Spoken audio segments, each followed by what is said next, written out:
wange Zemera Lubega ekona akali amagwa Salongo omubaka wamwe ate nkomyewo okubasaba akalulu akatako era si ekyo kyokka naye n'okubakubiriza okulonda bakubiriza mugende mujeeyo obukonge obugenda okupandikawo we munaalondera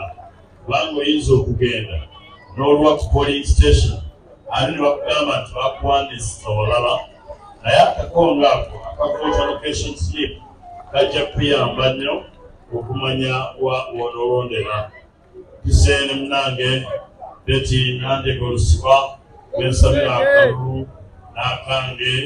akabonero kaffe essaawa abalina ensonga zonna ez'okumbuuza zibanga lyonna wendi okwanukula ebibuuzo ebikwemulugunyiza bbali ndowooza kya bugunjufu okujja n'obinsimba ebibuuzo byo n'embiddamu oba ow'okumatira n'omatira oba toli wakumatira munnange ekisa ne kikumala kubanga mmanyi nga gye ntambulidde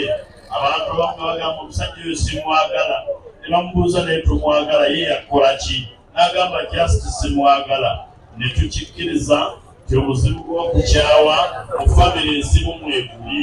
kati fe abasabi ne tutandika okukusabira omuzibu gw'okukyawa guveewo. Kristo bwe yali agenda obubaka obwasembayo bwe yatuletera abooluganda kwagalana nze mbaagala era n'abantamiko obukyayi nze ntaddewo okwagala kubanga okwagala Kristo kyekyo kye yatutuma. Kati mumubatize era batugamba nti abo tubabatize mu linnya lya Kitaffe n'Omwana n'Omwoyo Omutukuvu era mukwano gwange omuleesi mwebali mumuleeta kiki waliwo aluleeta ataluleeta alina kyambuuza omusindala bakugu